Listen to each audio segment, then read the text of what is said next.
नमस्कार दोस्तों, आज है साल का अंतिम दिन और अंतिम दिन का ये है शायद मेरा अंतिम ऑर्डर। और इस ऑर्डर के साथ मैं वीडियो पर दिखा रही थी आपको अपनी चूड़ियों को, क्योंकि बड़ी शौक़ से मैंने आज कांच की चूड़ियाँ पहनी है। एक्चुअली मैं गंगा स्नान के लिए गई थी और वहाँ घाट पर मुझे दिख गया ये सुंदर सा चूड़ी। सबके लिए प्रसादी लेना था तो खुद के लिए भी ले लिया और पहन भी लिया। और जब निकली गंगा घाट से उसी दौरान आया मुझे एक फ़ोन जो था रसमलाई ऑर्डर के लिए। तो फिर सारा दिन तो मेरा उधर ही बीत गया, गंगा किनारे ही। शाम को मैं पहुंची वहां से देवघर और तब मैं शुरू हो गई अपनी इस केक को तैयार करने में। घर आते ही पहले तो खाना चढ़ाया और दूसरी ओर अपनी केक की तैयारी में जुट गई। तो यहाँ बनने जा रही है actually half KG cake. Half KG की ऑर्डर थी मुझे, जिसके लिए मैंने अपनी स्पॉन्ज को हमेशा की तरह कढ़ाई में बेक किया और फिर इसे रूम टेम्परेचर पर ठंडा कर लेने के बाद 2 लेयर में इसकी कटिंग लगाई। और इसमें गया है 1 कप रसमलाई और इसके साथ इसमें व्हिपिंग क्रीम मैंने ली है 200 ग्राम। तो कुछ इस तरह से रसमलाई से सोक कर लेने के बाद केक स्पॉन्ज को मैंने क्रीम से कवर किया। क्रीम की लेयर एकदम से पतली गई थी। इसके बाद गया ढेर सारा रसमलाई का टुकड़ा, जिसकी फीलिंग के साथ मैंने अपने केक को तैयार किया और टॉप वाले हिस्से को पलट करके इस तरह से ले लिया। और जो गैप बना हुआ था उसमें कंप्लीट क्रीम भर भर के ले लिया, ताकि इस तरह की प्रॉपर हाइट निकल के आए हमारे केक की। तो बेहद ही आसान वाला केक डिज़ाइन है आज। और आज की जो ये केक है ये बर्थडे केक है जो बनने जा रही है माँ के लिए। तो जब बात माँ की हो तो बहुत ही ख़ास होता है, बहुत ही स्पेशल होता है। इसलिए आज की ये केक बेहद ही स्पेशल है। और आप देखने वाले हैं कि होममेड रसमलाई के साथ जब हम अपने केक को तैयार करते हैं तो कितना सारा उसमें केसर, पिस्ता, बादाम जाता है। यही चीज़ जब आप मार्केट में ढूंढेंगे तो आपको बिल्कुल नहीं मिलेगा। मार्केट में आपको एसेंस वाली रसमलाई मिल जाएगी और थोड़ा बहुत छिटपुट उसमें केसर के धागों के साथ गार्निशिंग की जाती है। पर जब हम घर पर तैयार करते हैं किसी भी चीज़ को, और जो हमारा होममेड रेसिपी होता है उसकी तो बात ही अलग है।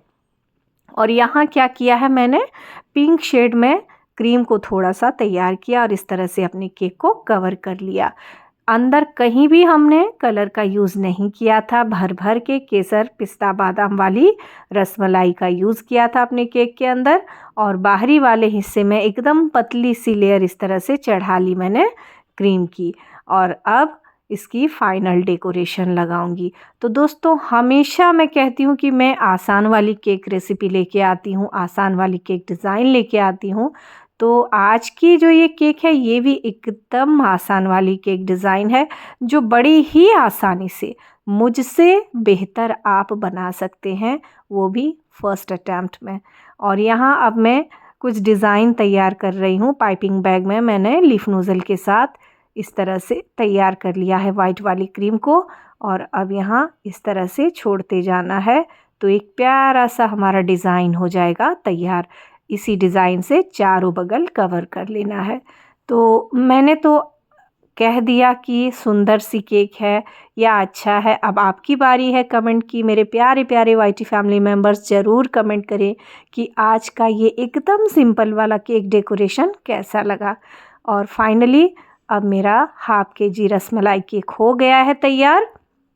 हमेशा की तरह इसकी जो गार्निशिंग है वो होगी चॉप्ड पिस्ता, बादाम, केसर के धागे और ताज़ी गुलाब की पंखुड़ियों के साथ कुछ इस तरह से।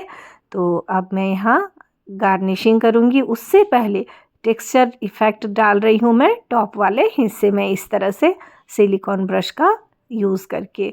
और बड़ा ही आसान होता है ये टेक्सचर इफ़ेक्ट डालना। आप ये काम फॉक से भी कर सकते हैं, स्पून से भी कर सकते हैं, अपने कोई भी जो टूल आपको पसंद हो उसके साथ इस काम को कर सकते हैं। और यहाँ मेरी केक हो गई है तैयार। तो अब इसमें मुझे हैप्पी बर्थडे का एक टैग लगाना है और लिखना है माँ। तो मैंने यहाँ एकदम सुंदर कैलीग्राफी करते हुए अपनी तारीफ़ खुद ही कर रही हूँ। आप कमेंट नहीं करते हैं तो मुझे कुछ तो कहना होगा। तो मैंने यहाँ एकदम अच्छा सा लेटर निकाल लिया है और इस तरह से माँ लिखा है हिंदी में, क्योंकि मुझे इस तरह लिखना बहुत ज़्यादा पसंद है। और आज की ये एकदम सिंपल वाली केक बन करके तैयार है। तो दोस्तों, इसी तरह की आसान वाली केक डिज़ाइन, एकदम आसान वाली केक रेसिपी के लिए बने रहिए मेरे channel dream puff home baker में। और अभी तक आपने मेरे चैनल को सब्सक्राइब नहीं किया है तो इसी तरह की आसान वाली केक डिज़ाइन के लिए सब्सक्राइब कर लें, लाइक करें, ज़्यादा से ज़्यादा शेयर करें।